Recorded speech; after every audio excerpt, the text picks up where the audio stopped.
Namaskar. Prayers for your and your family members' safety and health. In this video lesson, we will continue with chapter number 8, Natural Resources. Hope you have seen the video lesson number 1. Let us do a little recap of that first video lesson. In that lesson, when we started with this chapter number 8, Natural Resources, the following concepts were discussed. In that lesson, we understood what is a resource and how nature has so many resources that we can use for our development. We understood how we use resources for our food, for the raw material, and also for our energy needs. We understood the various types of resources and we classified the resources depending on various criteria. We also understood that resources are very important for our development, and therefore the planning and conservation of resources are of great importance. We understood the various stages of planning and why we should conserve the resources. So all these things we discussed in our video lesson number 1. In the video lesson number 2 related to chapter number 8, Natural Resources of class 10th Social Science, we are going to talk about soil. How soil is a resource for us. We will understand the process of soil formation. We will also classify the soil in various types.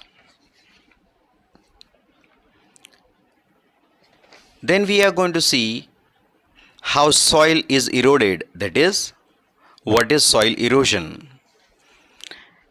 and how soil erosion is harmful.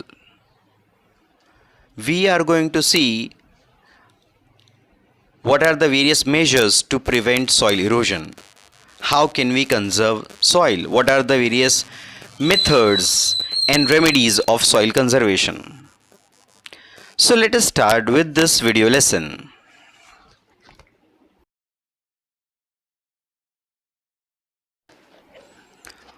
What is soil? The uppermost layer of the crust of the earth is called soil. It contains minerals and biotic elements which are necessary for the growth and development of vegetation. Thus, soil is a layer or the surface of the matter formed due to the mixture of the scattered material of the parental rocks and vegetations. And the factors of denudation prepares very thin layer through the denudation of rocks. So it means that the various natural agents, they rub against the rocks and the rocks break into particles, and then these particles are transported to different places. The humus formed due to the disintegration or decay of vegetation or insects is added to this. So therefore soil has biotic as well as abiotic elements. The climate impact in the duration of soil formation is so important and widespread that the soil formed of different types of rocks in that region over a period of time is the same. So the soil formed out of the same parental rock under different climatic influence is different, and therefore we have different types of soils, and soils are classified on the basis of their color, climate, parental rocks, humus, etc. Let us understand the different types of soil now. ICAR. What is that? It is Indian Council of Agricultural Research. Now this ICAR has divided the soil of India into 8 different types. Which are these 8 different types? Number 1, alluvial soil. Number 2, red soil. 3, black soil. 4, laterite soil. 5, desert soil. 6, mountain soil. 7, forest soil. 8, marshy or peaty soil. So let us try to know more about each type of soil. So the first one, alluvial soil. Alluvial soil is spread over 43% of the total area of India. Normally, the alluvial soil is found in the northern plain from Brahmaputra Valley in the east up to Satluj in the west, and also in the delta regions of Mahanadi, Godavari, Krishna and Kaveri rivers. How is the alluvial soil formed? The formation of alluvial soil is due to the alluvial deposits by the rivers. There is more proportion of potash, phosphoric acid and limestone in this soil, and there is less proportion of nitrogen and humus. If the crops of pulses is grown in the soil, the nitrogen content can be stabilized. Crops like wheat, paddy, sugarcane, jute, cotton, maize, oilseeds, etc. can be grown in this soil. The second type, that is red soil. Red soil occupies 19% of the total land of India. Where will you find the red soil? You will find red soil in Tamil Nadu, the peninsular India up to Bundelkhand in the north, and from Rajmahal Hills in the east up to Kutch in the west. Such soil is also found in the districts of Udaipur, Chittorgarh, Dungarpur, Banswara and Bhilwara. All these places are in Rajasthan. The soil is red in color because there is presence of ferric oxide, and it becomes yellow while going down. Lime, gravel and carbonate are not found in this soil. There is a deficiency of lime, magnesium, phosphate, nitrogen and potash in this soil. Which types of crops are grown in red soil?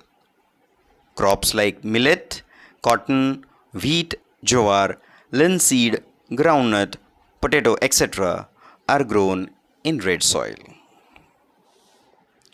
Now let us look at the third type, that is black soil. Black soil is also known as Regur soil. It covers 15% of the total area of our country. Black soil was formed due to the spreading of Deccan lava. You will find such soil in the entire Maharashtra, western Madhya Pradesh, Andhra Pradesh, certain parts of Karnataka. In Gujarat, black soil is found in Surat, Bharuch, Narmada, Vadodara, Tapi and Dang districts.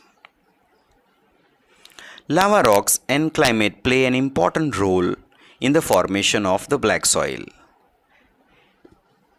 There is more proportion of iron, lime, calcium, potash, aluminium and magnesium carbonates in this type of soil. Black soil is quite fertile. This soil also has a capacity of retaining more moisture. So when the moisture dries up, when the water content dries up, the black soil has cracks. These cracks are known as fissures. Which type of crops are grown in the black soil? Well, crops like cotton, linseed, mustard, groundnut, tobacco, urad are grown in this type of soil. This type of soil is more suitable for cotton production, and therefore black soil is also known as cotton soil. The next type of soil is laterite soil. The word laterite is derived from the Latin word later, which means brick. It is red in color due to iron oxide. When the soil becomes wet, it becomes smooth like butter, and when it dries up, it becomes very hard. It is formed due to the change of dry and moist climate and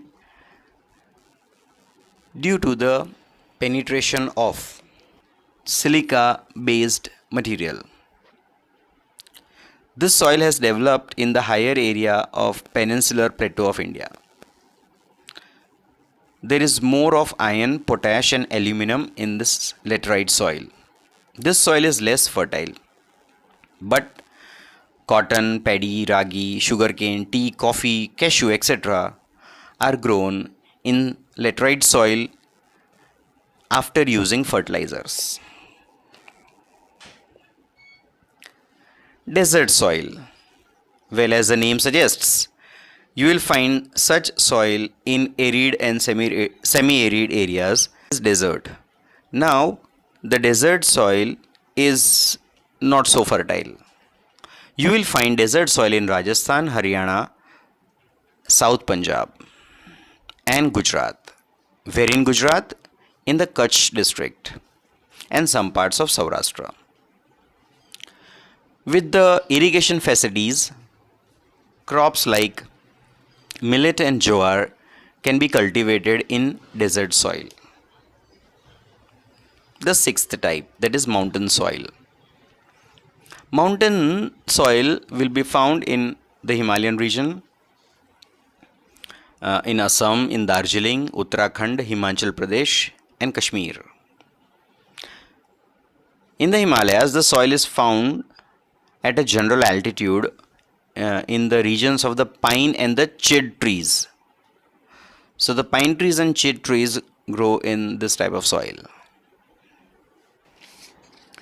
Number 7, forest soil.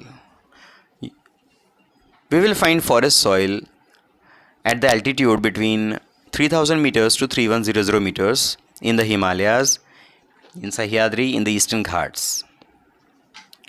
The surface of the earth is covered by shaded leaves of the trees, and the upper part of the land becomes black due to the increase in the humus because of the decaying leaves.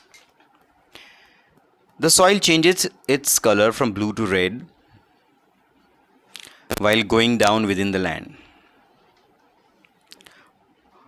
Tea, coffee, spices and crops like wheat, maize, barley, paddy, etc. can be grown in the forest soil. The eighth one, marshy or peaty soil. This type of soil develops in humid regions due to accumulation of biotic elements. During rainy season, this land is submerged under water when the water recedes, and paddy can be grown here. There is an excess of biotic elements and minerals in such soil, but it shows insufficiency in phosphate and potash. Where can you find such soil? Odisha, West Bengal, coastal Tamil Nadu, central area of northern Bihar and in Almora district of Uttarakhand. The next topic is soil erosion. What do you think? Is soil erosion good or bad? Well, it is bad. Why? Because when the soil erodes, the alluvial and the nutrients are taken away by the flowing water or air. So basically, erosion means the transportation of land particles from one place to another with the help of moving air or water. If the soil particles are carried away because of heavy rains or by stormy winds, the agricultural production decreases, and therefore soil erosion is not desirable. And we must find ways to stop soil erosion. Certain measures are taken to prevent soil erosion. So, which measures are taken to prevent soil erosion? Well, here is the list of measures. Number 1, control of the grazing activity on land. Next, plantation should be carried out in contour method in slopy regions. Contour means the outline. So on the slopy regions where the possibility of erosion is more, a line of trees are planted. This will stop the soil to erode further. Third, in fallow land, plantation of trees should be done. So when there are more trees either in the sloppy region or in flat land, the trees stop the soil to erode.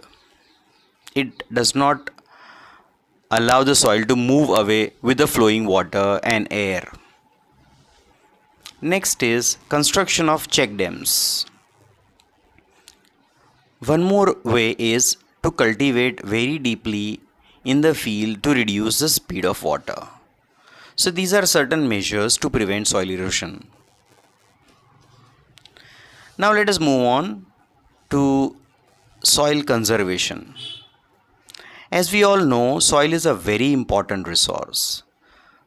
Our agriculture depends on soil, and we cannot afford to lose this precious fertile soil, and there are various ways to stop soil erosion. But apart from soil erosion, the quality of soil also gets deteriorated due to certain reasons, and therefore we need to maintain the soil quality. We also need to conserve the soil. Soil is such a very important natural resource. So what are the various ways in which we can conserve soil? So here is the list of the remedies of soil conservation. Number 1, the roots of the forest cover hold up the soil particles. So we must plant trees in the river gorges or on the mountain slopes. When more trees are planted, the velocity of wind, that is the speed of the wind, decreases, and the air will not take away the soil particles. The river flood should be controlled by diverting the flow of the river towards drier riverbeds. Then the unrestricted pasturing loosens the soil layers on the mountains, so unrestricted pasturing be prevented. Methods like horizontal cultivation, terraced farms, etc. should be implemented. Humus contents should be added to the soil that has lost the fertility. So if we implement all these measures, if we follow these measures, we can conserve soil. The conservation of soil is a very strong necessity of today, and the governments, society and the people should work together for conserving the soil, as soil is very important to us. That was all for today's session. We have completed chapter number 8, the natural resources. I want you to write down the notes in your notebooks and also write the answers of the textual questions. Meet you in the next video lesson. Till then, bye. God bless you and may peace be with you.